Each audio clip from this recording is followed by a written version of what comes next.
Okay, welcome to the Serve Brew, everyone. I hope y'all are having a great day. Thank you so much for jumping in. I'm Tori Townley. I got my turmeric tea today. And I have two special guests, not one, but two, from Bayside Community Church. Shout out Bradenton, Florida, and all the surrounding areas. It's Pastor Matt Moore, who is the executive pastor over missions and outreach, and Beth Loveless, who is the central outreach director. I believe I have that right. No, she shook her head. Coordinator. Close enough. Coordinator. She should be a director. There you go. I always like bump up, president, Mr. Pastor, whatever. You got it. What's the difference, really? It's all good. Y'all run the show. So that's so cool. Thank you so much for being on today. We love, at ARC, we love Bayside. We love the BZETs. You guys have been doing it for 18 years now. You'll just celebrate 18 years. Oh my gosh. And we're going to hear about how you celebrated in our talk today. So cool. But I'm going to start with a shallow question. What is your coffee of choice today on the Serve Brew? Yeah, so mine is Southern Pecan. And my Minnie Mouse mug here. Oh, I love Minnie Mouse. Such happy. Southern Pecan. So good. What about you, Pastor Matt? Nice. Mine is typically espresso, so I've got some good espresso, Cuban espresso. So You drink it black? I drink it with a little bit of oat milk in there, actually. Oh, so fancy. So high fashion. That's awesome. I know. It's crazy. I love it. I started my morning with a little blonde roast, and then I got to do almond milk, coconut milk, and I got to do sweetener. I'm South. Gotta have that. But now I'm jittered, so I moved to turmeric tea, little caffeine free. Good choice. Be too hyped for this conversation, but yeah, so let's jump in. Thank y'all so much for jumping on today. There's many reasons I wanted to invite you, but Beth, we connected on one of the ARC meetups, their Serve meetups, and just heard more of y'all's heart. And I know y'all have been doing it for so many years. Y'all are veterans in this, so maybe tell us a little bit about your roles, a little bit about you, how you guys got into this whole world of outreach, and then we'll kind of dissect what it looks like in the city. Go ahead, Beth. All right, so I'm a little bit newer to outreach, actually. I just celebrated my year here at Bayside. Super excited. And yeah, I'm the coordinator. I help support the 8 campuses in their outreach under the amazing leadership here of Pastor Matt. I'm married. We have a 22-year-old that is a senior at Bayside College. And yeah, that's about me. And now, of course, I have 2 puppies at home as well. So gotta include the fur babies. I love it.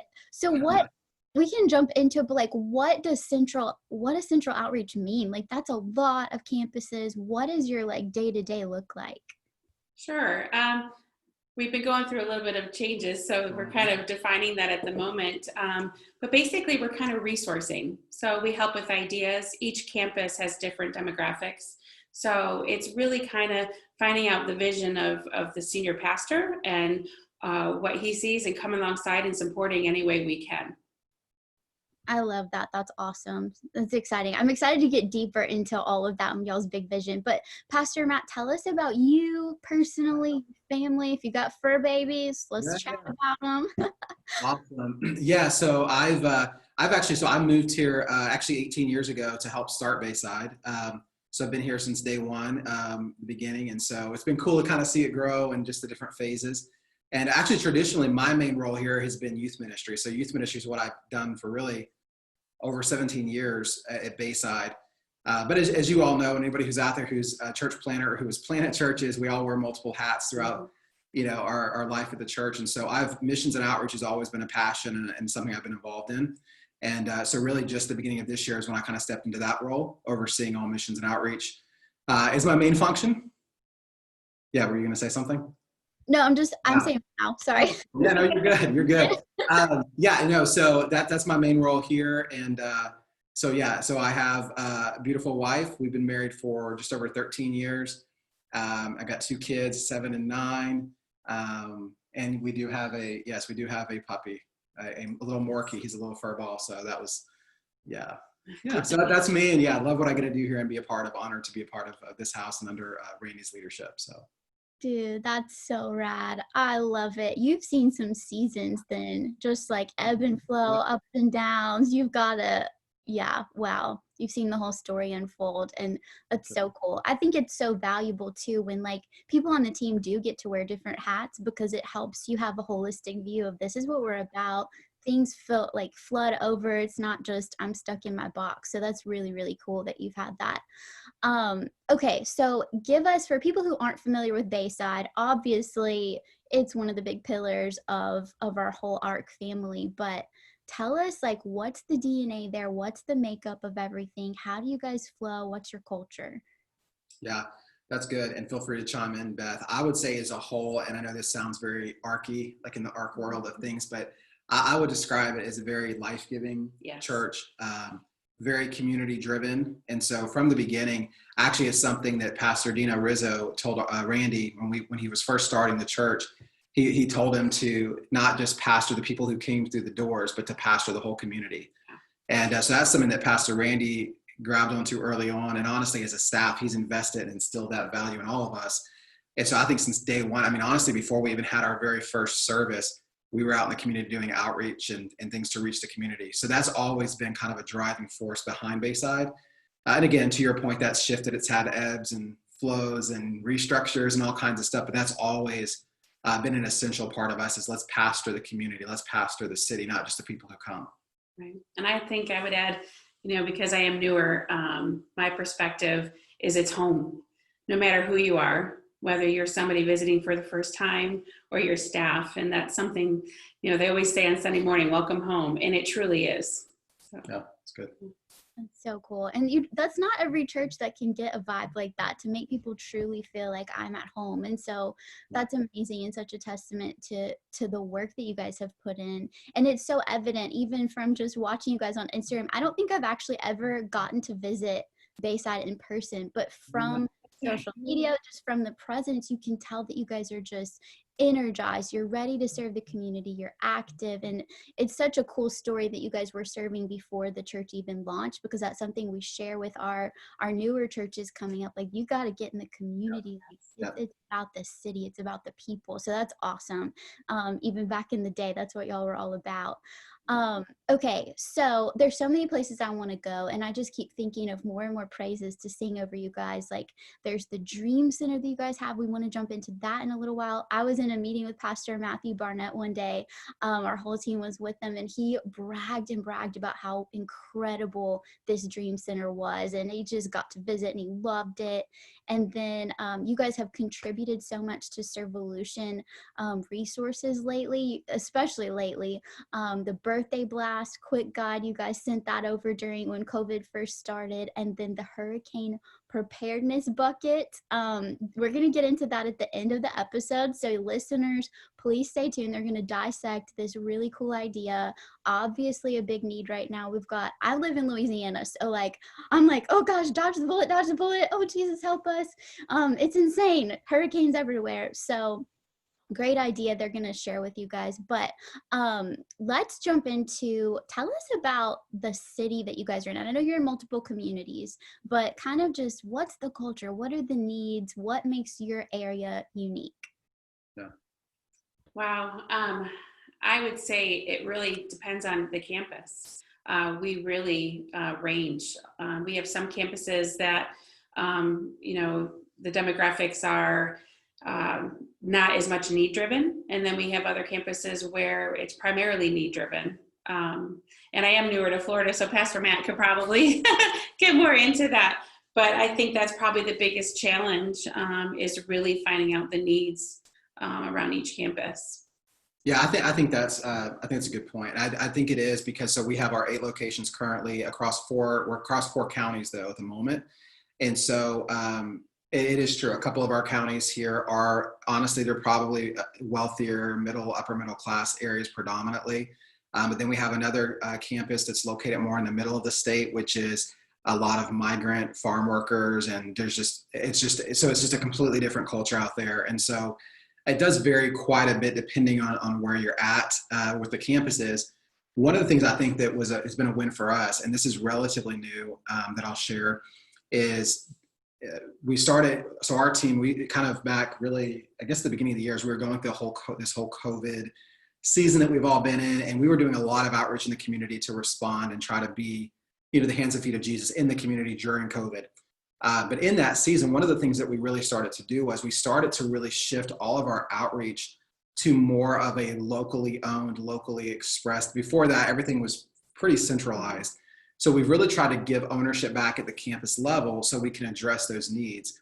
And one of the things that we did was we actually created kind of a filter, if you will, or like a lens for those campuses as they're thinking about outreach in their community, budgeting, all of those things. We actually created kind of 3 buckets, and we asked them to use this as kind of a lens to think about outreach. And so we just kind of said, hey, what if everything we did as a church from an outreach standpoint was either need-driven, community-driven, or partner-driven? And so we've even given, again, kind of a target on that. We don't, it's not an exact science, but for us, we've said, what if 25% was need-driven? Those are going to be a lot of the homeless outreaches, and for really the least of these, and the people in your community who are just in a difficult situation. So need-driven, and then 50% of their focus is community-driven. Those are the things like teachers' appreciations and first responders outreaches and water giveaways and gas giveaways and anything that's really reaching the community where their campus is at. And then about 25% we've said partner-driven. So we've really tried to kind of hone in on, instead of just creating something new all the time, like, oh, Bayside's doing this, let's find out what's happening in the community with existing organizations and partners and events that we can just partner with, come alongside of, and invest and add value to what's happening in the community. So again, not an exact science, but we've kind of given that as a lens for all of our campuses to think through when they're building outreach, and then they can contextualize that for their environment and their campus location. That is brilliant. Like, I haven't heard it categorized like that, because, there's so many different outreach ideas and there are so many things. So to have it categorized like that makes it so clear. Like, I have not heard that yet. That's a brilliant strategy, especially when you have such a giant, widespread group of people that you're reaching. And I think it's so cool. During COVID, it's funny because some of the newer, smaller churches seem to pivot a lot quicker and a lot easier because they were already like grassroots kind of empowering their people. So these larger churches, it did take a second to be like, okay, we've been kind of running this giant all call kind of deal. How do we pivot into empowering and spreading people out and letting them take ownership? So to hear how you guys did that is so brilliant. Incredible. What does that practically look like? I'm kind of jumping into the weeds a little bit, but when you empower your campuses, your pastors, your outreach guys, when they're looking at those things, do they have like a cadence of, we're going to do a monthly outreach, we're going to do small groups? Do you guys have kind of not a checklist, but kind of just like a rhythm of, here's how we do it as a whole, if that makes sense? Yeah, we do. And I'll let you jump in on this, Beth, too. And as we've kind of rolled this out, one of the things that we've encouraged is we even kind of gave them kind of I guess a guide, if you will, of what that looks like. So even like from a number of outreaches and things that they want to do, this is a great example of this. We've asked some of the campuses to go ahead and start submitting 2021 budget to ideas of what they want to do and be thinking about and dreaming. And those buckets, they've helped us to help them, because some of them have leaned really heavy on the need-driven and like everything is need-driven. And we've kind of come back and said, hey guys, don't forget about your community and the people right in your backyard. And then vice versa, we've had campuses who everyth's been community, and we said, hey, well, let's not forget about the least of these. So it's helped us to kind of navigate that. But we've also kind of in that said, we've given them kind of a healthy kind of goal for outreaches. And it's kind of varies based on the campus size. For example, we've said we have some of our newest campuses, smaller campuses. We said, hey, probably like shoot for 6 to 12 outreach type activities throughout this next year. So whether that's every month or every other month. But then for some of our campuses that are larger and more mature and have more volunteers, some of them have slated to do, 20, 25, 30 outreaches throughout the year.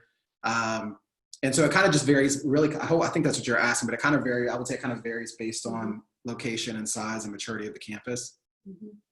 Yeah, and I think too, connecting them, the partner piece is identifying partners in their area so that there's constant volunteer opportunities to support those. So like the crisis pregnancy centers and things like that. Turning Points is our local all one stop for the homeless.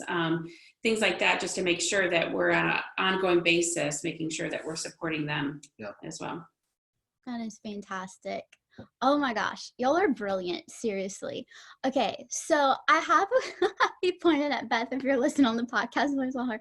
It's both of you, it's all of you. I have so many questions. People probably get frustrated because I'm the worst host because I'm just like, oh, what about this and what about that?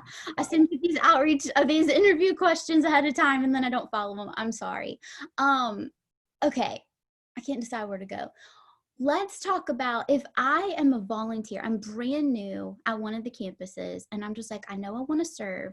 What does my path look like? Is that I join kind of a certain outreach team? Do I get pointed to join a small group? Is it both? And what does that experience look like? Or if I just have like an idea, like I want to go make blankets for people in the nursing home, where do I fit into this story? How do you guys kind of guide an individual through the journey?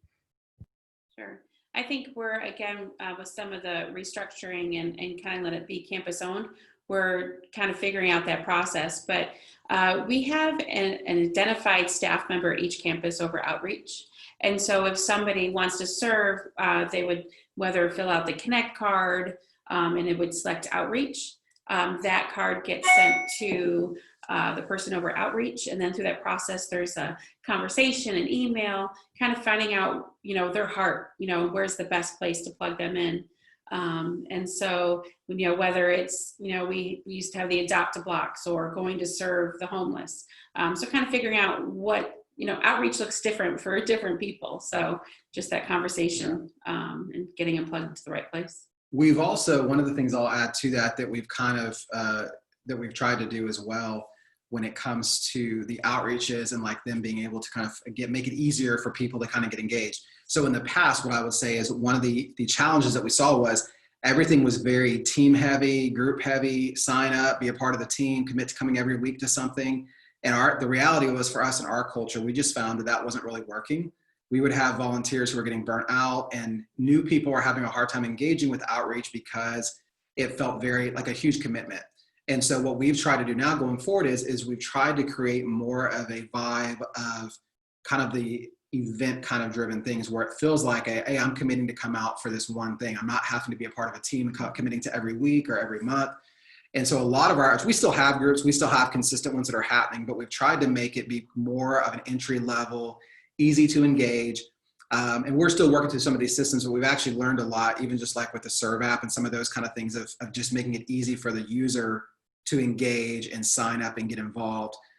So we've been kind of testing some different things internally. We were kind of playing around with our planning center online in this season of kind of this whole month. We've been doing this whole birthday celebration serve thing, which I don't want to jump ahead of you, but in that we've tried to make it super easy for the user in the church to be able to just like click a button from the website and takes them straight to a landing page where they can sign up for the various outreaches that we have going on. So we're trying to make it really user friendly. For the community as well. If somebody in the community heard that we were doing something at the local food bank, we didn't want them to have to go through and fill out a whole profile to become a part of a group at a church that they're not ready for, kind of a situation, just to build the opportunity to build relationships. That is so smart. It's like such a personal thing for you guys. And I think it's funny because there really is no front door for outreach. Like there's so many different ways to enter and get involved. So as outreach leaders, we have to be so creative. Like there's an entry point in the back door and the front door and this way and that way. And so you have to make sure that it's clear, but it's chaotic in the same way it's beautiful. So you guys are really smart just thinking through what that journey looks like. Okay. I want to ask, since you mentioned it, let's talk about this birthday celebration. That's kind of how me and Beth connected originally, was like, oh my gosh, you're in the middle of planning this insane month long of serving. Where did that come from? 18th birthday anniversary. I don't know what y'all are calling it. What is that all about? Yeah, so I'll jump in with that, and then Beth, feel free to talk about some of the details. But yeah, that actually came from, I think that came from, we were sitting in a lead team meeting, and we were kind of just talking about, one of the guys on our team brought it up, like, hey, what do we want to do to celebrate our 18th, birthday? It's coming up. Do we do the typical have cupcakes in the foyer and throw up some cool video about stuff, or, what do we want to do?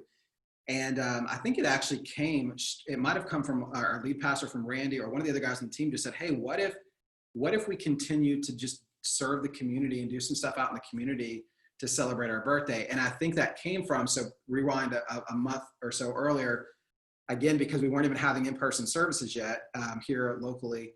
And so what we were doing was we were blanketing the community. So, I mean, during this whole COVID crisis, especially the early part of it, I mean, we were just doing nonstop outreach stuff in the community because that's all we could do. So we still wanted to be in the community. So we kind of started to phase that out coming into the summer. But we saw how huge of a win it was in that season. And so it came to the idea, hey, what if we just did some outreaches? And so we had a serve day scheduled. And the idea was, well, hey, what if instead of just doing a serve day, what if we took the whole month and we just did a bunch of serving initiatives?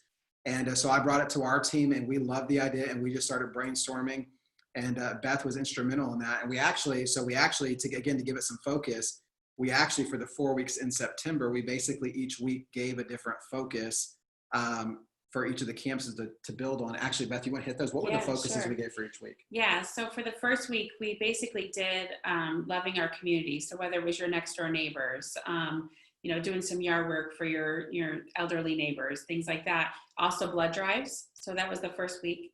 Second week was first responders, whether it was firemen, police, hospitals, bringing them coffee, bringing them a meal. COVID made it difficult, so it just a lot of research of how we could love them, and just taking any opportunity we could. Most of the time it was really just kind of bringing them lunch. The third week, we loved in our schools. Again, COVID made it a little difficult, but we were able to bring meals. One of the coolest things that one of the campus did, and I can't take credit for this, they called it the treat trolley. And they filled a wagon full of supplies, whether it was snacks or Post-it notes, pens, pencils, anything a teacher would need. And the principal took that wagon through his school and allowed the teachers to pick out of it. So that was really cool. Baskets full of, gift cards, whatever we could. And then the fourth week, which we're coming into, that's this week, we're finishing it off with our partners. So we have, oh my goodness, I don't know how many this week, but several. We're focusing on all of them. We're going to be doing yard work, whether it's mulching, weeding. We're going to be washing school buses. We're going to be building a drum cage for a local church that needed help. So lots of we're going to be rehabbing a whole house for a foster family. Yeah. So some real neat, and again, it's just the 8 campuses coming together to make this happen. So just amazing teams. Yeah. And I think we had that so over the course of this month, how many outreach opportunities did we have for that? 165. 165. I think I lost count at 165. Yeah. What? It's amazing. Yeah. That's so extravagant and wonderful. Oh my gosh. So is that all like decentralized? Like the campuses are planning it? You guys just said, here's kind of the theme and you guys kind of go crazy, or you? I would say globally planned. So that's central planned, but campus driven. Yeah. Loved it. That's a great way of saying it. So we've some of it, we've kind of put it back on them and said, hey, here's the focus for this week. We need you to reach out to the local schools or first responders. Some of it, Beth, in our resourcing kind of area, has really focused on, like with our partners and stuff. We want it to be the voice of like consistency with those guys. So again, set a lot of it up, but then really kind of put it back on them to own it, to recruit volunteers, and to then go out and actually execute them. Yep. I think that relationship is so important. If I'm building relationships with the first responders that aren't in my backyard, like to keep that going, where does that really, fit? And so our heart was, we're kind of giving, this is like a launch for them for the year. So to continue doing these different outreaches through the year. So creating that relationship is, very helpful for them. For sure. So thoughtful the way you guys think through it all. It's so great.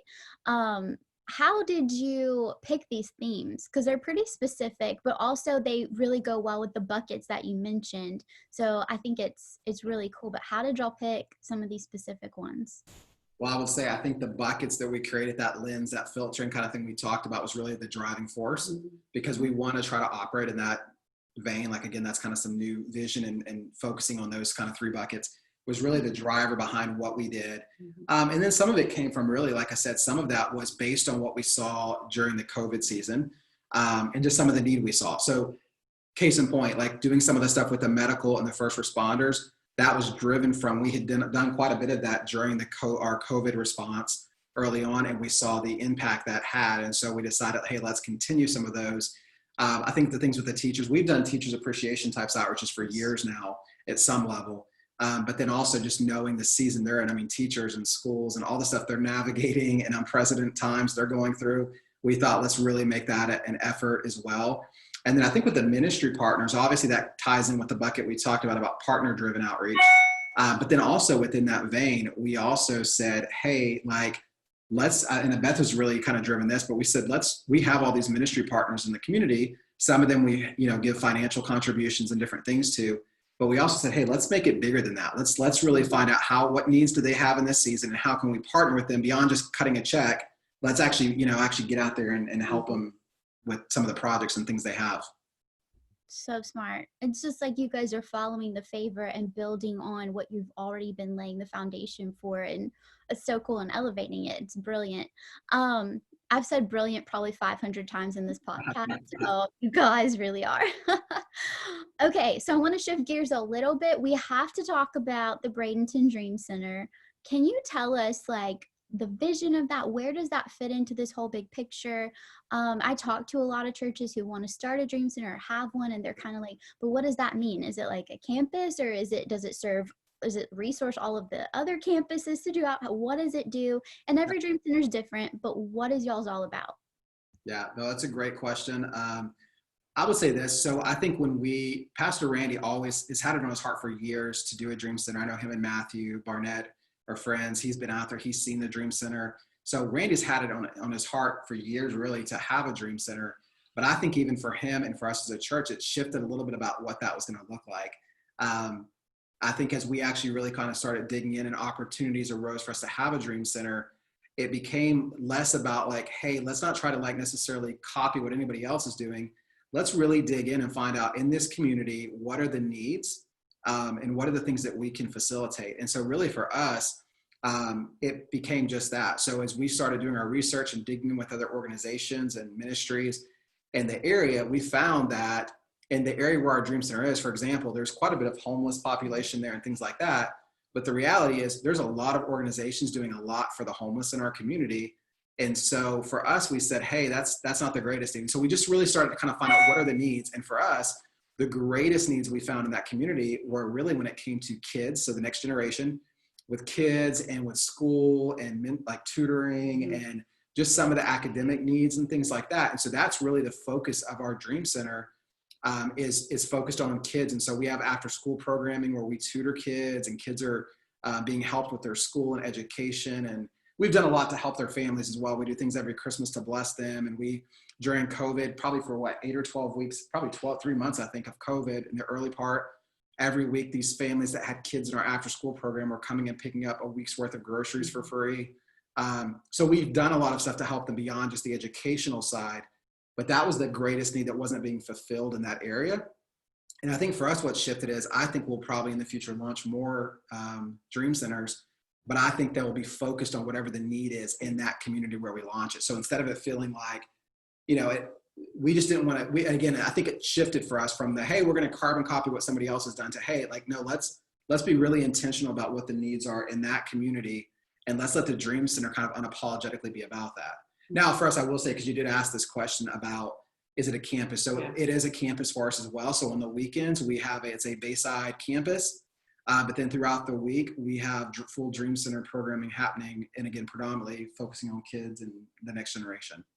Yeah, it's a both and. Where it has two hats. So you have your after school program that's the 501c3.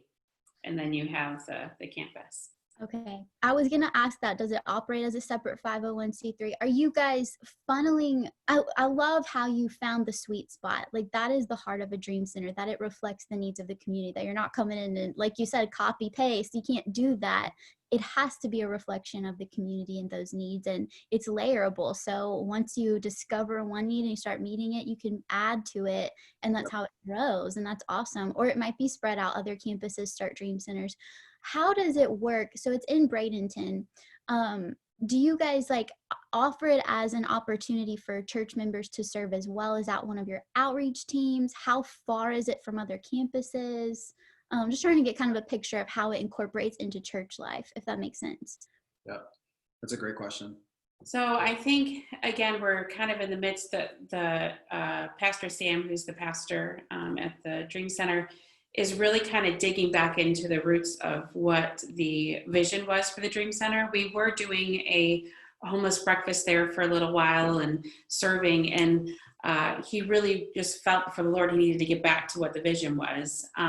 So during the community breakfast time, yes, we had opportunities. No matter what campus you went to, you could serve there. So we're in the beginning steps now, and again, with COVID, it's a great pause time to go, okay, so what does this look like with the education piece, whether it's bringing people in to tutor, different things like that. So we're in the beginning steps of. Yeah, I will say this too, though. I know what was it, probably 4 or 5 weeks ago, we actually did, and I think it might have been one of the first times we've done this. We did actually have like a little table and banner or whatever kind of set up at each one of our campus locations, highlighting the Dream Center and what we're doing there. So people from any campus could actually come out and get involved. And so there's definitely opportunities, and people from all the campuses can definitely get involved and serve at the Dream Center.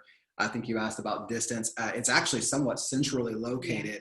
So most of our campuses are within a 20 to 30 minute drive away from the Dream Center. We have a couple of outliers that are over an hour away, but I mean, most of them, I would say that, most of them, at least half, are probably in a 20 to 30 minute location, because it's kind of centrally located the way we're laid out here. Okay, that is really cool. So it's reachable for most everyone. Do you have any little bit of conflict where it's like, wait, my campus outreach team is going to the Dream Center? Like, do y'all have any friction there at all? Like volunteers kind of? Yeah. No, I don't think so. I think the vibe that we get as you go out to the different campuses is, I think all of our campuses embrace the Dream Center and embrace like what we're doing there. And I've never caught wind of or felt like there's been any kind of competition with that. It's always felt like something that they want to be a part of and they value what's happening there. So I've never felt at all like there's any kind of tension. I think too, with this new season of making it simple for people, not really, we're many locations, but one church. And I think that really vision comes from the top. And so I think naturally we don't get that friction, praise God. That's really amazing. You guys have just done such a great job of keeping the culture pure and really about the heart of serving people and nothing else. So that's amazing. Okay. And I love that y'all, I don't know, it's just so cool how you just pivot and you empower your people. It's so cool. Okay. I kind of lost my thought there. I tried to fake it through, but it didn't work. I do that all the time.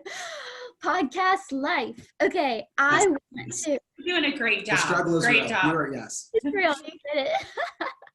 Man, I hate that though, because it was going to be good. It was highlighting something awesome. Okay, I would love to shift gears. We're going to get really practical. I could sit here for hours, and I feel like our listeners could too, because y'all just have so much wisdom and genuinely practical advice. Like sometimes we ramble a lot, but you guys like really have some practical stuff I think people can take away. With that, we promised our listeners to jump into this hurricane preparedness bucket idea. We saw it on Instagram, highlighted it a couple weeks ago. And it's something so needed, just a simple idea. And I also feel like it's not just a hurricane thing, but it could be any type of disaster relief, just to let the community know you're here, you're there for them. So if y'all would tell us like where this idea came from, and then we can maybe jump into kind of the how-tos that y'all shared. Perfect. I'll briefly share some of the why, and then I'll kick it over here to Beth to kind of talk about the how again and the practicals of how we did it. But really what's kind of cool is, and I think you kind of referenced even talking about not just hurricanes, but any disaster. So for us, where this really birthed, I guess, originally a few years ago when we had some bad hurricanes that came through, and we just missed like the brunt of like those here in Florida where we're at.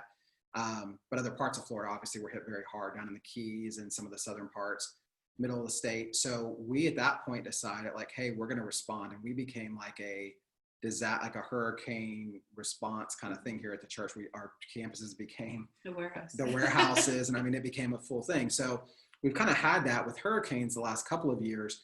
But then what happened, honestly, it goes back to really when COVID started happening. We started responding early on with COVID.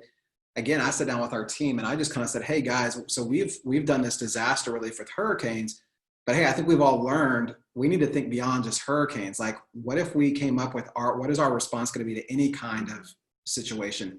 So our team sat down and literally came up with every possible scenario of disasters or things that could happen, from hurricanes to mass shootings to pandemics to fill in the blanks, right? Yeah. Flooding to you name it. And we actually came up with a system and kind of our response to each of those disasters and what our response would be. And we created zones. So our response in zone 1, which is surrounding all of our campuses, zone 2, which stretches about 3 hours out beyond Bayside, and then zone 3, which is everywhere else in the world. And what is our response going to be if something happens? And so Pastor Randy signed off on it. And so that's kind of how we've been operating. So the cool thing about that is we have a game plan and strategy in place if something happens here locally for us. If something happens where it's in our, a few hour drive from us, and then even beyond, as stuff as you were referencing earlier, I know that Louisiana had some recent hurricanes that hit down there, and then with the fires out on the west coast of the U.S., we've actually been able to respond to those because we've reached out to partners and local churches and being able to help resource the efforts that are happening in those places as well. And so we've done that to kind of help us with that. But in that vein, so the heart's been there. And then the hurricane specifically with these buckets, to kind of bring it back there. So again, we we had just kind of started to phase out some of the outreaches that we were doing for COVID. We were phasing that out. We were getting ready to kind of go back to live in-person services. Well, then everything here kind of changed because, we got thrown a curveball by the government here. And so we ended up having to pause again. And so we were thinking it was going to be at least another month before we could do in-person gatherings. So in a lead team meeting, we kind of said, hey, this stinks. We've been kind of promoting it. Like, hey, now we have to go back to the drawing board and kind of wait. And so somebody's like, hey, what if we did some more outreach in the community in this, since we're not going to start back yet, let's do some more outreach. Well, so somebody from our team, actually one of our missions pastors who works with me, had brought this idea to our team and said, hey, what if we filled up some buckets and did hurricane outreaches or hurricane readiness kits? So as soon as this kind of opportunity arose in our lead team, I said, hey, I've got an idea. Somebody from our team said, what if we do this? Because for us, and I'm sure you guys can relate wherever you're at, everything had been focused on COVID. That was people's focus, their mindset. So here we knew we're coming into what was projected to be a very strong hurricane season. And we're like, you know what? There's probably a lot of people in our community who have not even thought about being prepared for hurricanes because their focus has been so on this COVID crisis. So in that, we came up with the idea. We got some budget help from our kingdom builders, and then we decided to do the outreach. So I'll kick it to you, Beth, if you want to talk about some of the how and what that looked like. Absolutely. So our disaster team is 8 different people, I think. That's correct. And so Pastor Matt, we each had different functions in that. And one of them was the purchasing. So once you have the budget, it's like, okay, so how many buckets are we looking at? Again, 8 campuses, so in those communities. So breaking it down, we kind of had to work backwards. And then we just kind of focused on again, I'm new to Florida. So I was one of those people like, what can we do? Because I need to be ready. So we did things like water and batteries. We had a charger for your cell phone, wireless, right? Batteryless. Yeah. Whatever it is. Charger. We had first aid kits. We even put a couple masks because of COVID. We had flashlights, sanitizer. And I think one of the important pieces was the community guide. Realizing that we want to make sure that we're pointing the people that have these buckets, if there's an emergency, to the resources in their backyard. So we contacted the emergency leads for the counties, and they provided us free the guides that they put out each year that get updated. So what we did, so once we ordered all those items, we did everything here centrally. We may do things different if we continue this, but we had everything shipped here. And then we figured, okay, so we're going to take a week to assemble these buckets, which the process of the sticker was separate. So you had to put the sticker on. And then we put it out for volunteers. What we found during COVID, because we weren't coming together to the campuses, people wanted to be involved. People wanted to volunteer. So we opened it up, and it was amazing. We had 3 shifts each day for a week to come, and we had kind of an assembly line. and we filled up those buckets. Once the buckets were filled, we separated them all. We had them all on pallets. Yep. And campuses came, picked up their pallets, went back to their campus, and they had their own teams. And they would either, they contacted like a Chick-fil-A parking lot or different business owners in the area where they could, because our biggest thing is we wanted to bring these into the community. We didn't want the community to have to come to us. So we just secured those locations and handed them out. Another thing in the bucket was, it's called You Are Loved cards. And it had a scripture on it, just a promise from the Lord about how he's going to take care of us. And then the back was all of our campuses. So we wanted to make sure that we got those, information. Yeah. And I think too, one of the things that was a win for that is Beth used this term earlier, but so it was centrally, resourced and organized. But at the end of the day, so we gave buckets back out to the campuses. They were responsible to set up the locations that they were going to give them out to in their local community. We gave them some encouragement, some guidelines, but they really kind of did that. They set up the local businesses, and they're the ones who got volunteers to come out for those days of actually giving them out. And so then we were able to distribute the buckets out various places around the community, which was very well received. I mean, I think all of our campuses have now they want us to make this an annual thing. They want to triple them out. Right? Yeah, they do. Yeah. Because they were getting such positive feedback from the community and the people there that were just like feeling so blessed and loved because, again, in the midst of everything else going on, we took the time to think about another need that a lot of people hadn't thought about. So we had campuses that said we would love to give these to every parent at the daycare down the street. I have a feeling that this is going to grow. Wow, that is so cool. You guys do such a great job of setting up your campuses to win. Like I think it's easy sometimes when you're at a centralized location, you're having to make decisions and it's kind of just like, here's the orders, go for it. We got to keep everybody in order, but y'all do such a great job of doing like the legwork, but at the same time letting people own it and put their spin and their spice on it. And their spice, that's weird, but it's really cool. Sometimes. There's a bit of that all up in there. That's really cool. And one thing, I'm kind of going to get a little specific. If you're watching on YouTube, you can see the beautiful bucket in the background. They've got a little display. But if you're listening, you guys mentioned in one of the tips on the Outreach Quick Guide, which I'm going to link to that, you guys, in the show notes. It's going to be on serveday.com. You can download this PDF. Beth has shared like all of the how-tos, the supply list, the volunteers, the special tips, everything you need to know. But one thing that you guys mentioned was the stickers were pretty in-depth process, which is good if you want a lot for your volunteers to do and time consume some time. But one of the tips y'all suggested is you're thinking about possibly getting it printed, getting your church logo printed on it. Was that a bad experience with the stickers? No, I wouldn't say it wasn't a bad experience. To your point, it actually gave people stuff to do. Yeah. But there definitely was a bit of, here's the thing, it's just very time consuming and it's very tedious. And honestly, unless you have people who are very good with attention to detail, putting those labels on like that, there were some that were not maybe 100% at the level of excellence that some of us would want. Yes. And so I think what we learned in that, and honestly, we looked at doing like buckets with the logos printed on them, and we probably would have done that in the first place this year. But for us, this was kind of like a relatively quick decision and a pretty quick turnaround. So we just didn't have time to get a company that would do those. So you can definitely do it. But here's what I would say is this. The sticker thing works, just understand it's gonna be more labor intensive. But from what we have found so far, if you wanna print them on a bucket, you just need to make sure you have enough time. So give yourself enough time.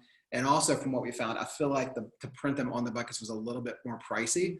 So if you're also working with a limited budget, you might want to consider doing the labels. Just understand get people who are good with the details and the tedious kind of stuff, because attaching those labels was a little bit of a it was process for sure. Designated label attachers, which I would not be invited to that team. I'm like, whatever, it's fine. I'm one of those crooked people. But I feel like we mentioned this, but for other disasters and stuff, I really do feel like this idea, if you're not in a hurricane prone area, I think that this idea is totally scalable, totally adaptable. It could be whatever it is. And how did you guys I mean, the list is pretty obvious. You live in hurricane land, you know what you need, but how did you guys kind of curate what was going to go in it, what wasn't? You obviously cannot do an entire let's go board up the windows kit, but how did you guys kind of select those specific items? We found, I think we did some of the research, and again, here we know what a lot of those things are based on what the county was recommending, and you can find those things online. So we found a complete list of all the stuff, and I think we started there. We had a comprehensive list, and then at the end of the day, we had to narrow that down. We said, okay, what can we do from a budget standpoint? What can we do just logistically to get it here in the time frame we need it? And so we tried to really kind of give the nuts and the bolts, some things that we thought would be relevant, but also within the budget. Because again, to your point, you could do that with anything. You could go crazy. But for us, so just we had a full list, but I think a lot of that research, right, Beth? Am I wrong? We looked at the counties and that's exactly it. We looked at the list, and we just have an amazing team.